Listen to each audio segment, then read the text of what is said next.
For years, cloud computing relied on a foundational assumption. The underlying servers hosting our data operate smoothly, securely, and impartially. We assume the hardware itself is safe. But modern adversaries have adapted to this model, establishing what security researchers call the hostile memory environment. In this scenario, we must assume that the physical infrastructure itself is compromised by nation-state actors. Look at the espionage tactics of Midnight Blizzard. This state-sponsored group targeted forgotten, legacy test accounts that lacked basic protections like multi-factor authentication, using persistent password sprays to quietly break in. Once inside, they didn't hack the operating system. Instead, they manipulated the application layer, creating malicious OAuth applications that silently granted them full access to corporate email environments without tripping standard security alarms. Software-based identity protocols require logical trust. When an adversary learns so to quietly manipulate the application layer to grant their own permissions, placing trust in software authorization becomes a fatal vulnerability. To combat this, architects developed the concept of the Sovereign Enclave, a physically isolated computing container, tactically embodied by the character Demolition Man. The core of this defense is the omnibus architecture. It enforces a strict boundary, separating the protected enclave entirely from the untrusted, potentially hostile host network surrounding it. If an application-level threat, like the Midnight Blizzard OAuth breach, attempts to escalate its privileges to reach sensitive workloads, the enclave's architecture physically stops it. The attack shatters against the boundary. Establishing a hermetic, walled-off enclave is the structural method required to neutralize identity-based software attacks long before they can interact with critical execution memory. When sophisticated attackers realize they cannot penetrate the application layer, they descend. They bypass the operating system entirely to target the base software and physical hardware. We saw this with the threat actor Storm 0558. They bypassed standard software protections by stealing cryptographic signing keys directly from memory crash dumps, giving them the ability to forge valid authentication tokens out of thin air. But the ultimate threat operates one level deeper, Ring 1. Here, a compromised hypervisor acts as a silent observer. It can pause a virtual machine and inspect its volatile memory, stealing session keys while the operating system remains completely unaware. We used to think of cybersecurity as building a taller wall around our data, but that perimeter is a relic. Today, we have to operate inside what's known as the hostile memory environment.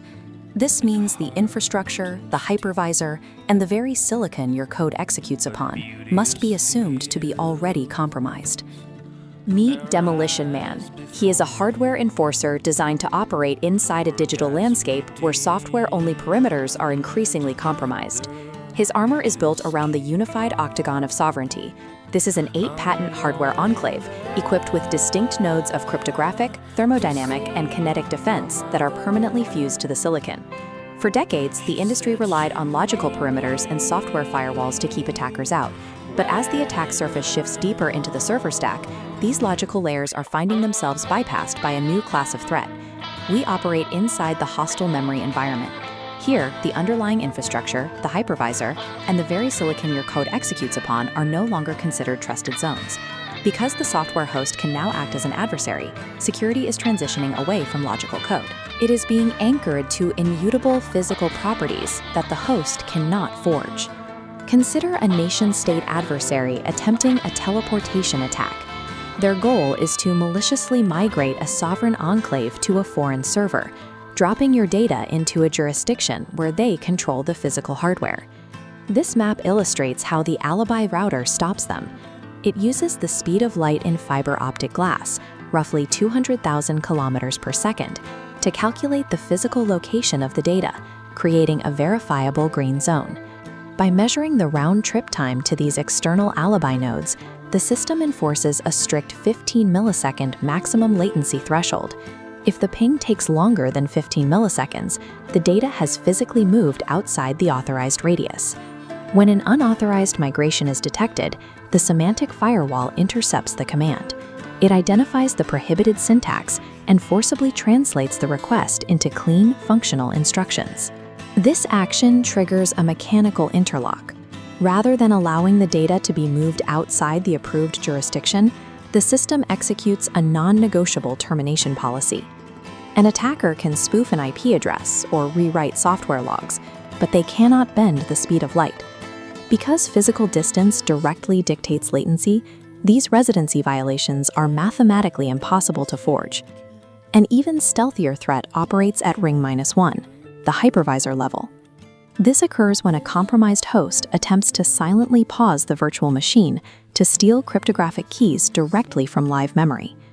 This chart shows the Thermodynamic Sentry in action.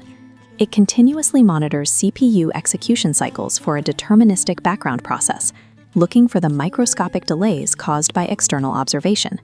The exact microsecond the hypervisor intervenes, it triggers a time dilation. The delay breaches the mathematical 3 sigma threshold, signaling that the host is attempting to inspect the enclave's memory. This triggers the Ephemeral Handshake protocol.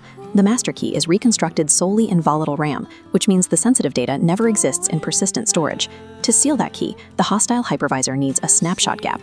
It requires roughly 1,000 CPU cycles of latency to successfully freeze and capture the live memory state. The system fights back with its kinetic defense countermeasure. This response is designed to execute its entire detection and reaction loop in under 100 cycles, beating the hypervisor's context switch. It issues a volatile write command that mechanically scorches the physical memory, overwriting the sensitive data with high-entropy 0FF noise. Simultaneously, an immediate process abort mechanism halts the system. It prevents any error handling or stack unwinding that an attacker might use to recover the state. Kinetically destroying the data faster than the hypervisor can save it leaves the attacker with nothing but digital ash, preventing forensic recovery from cold storage. In the immediate aftermath of the attack, the threat is neutralized, and the compromised environment is plunged into absolute darkness.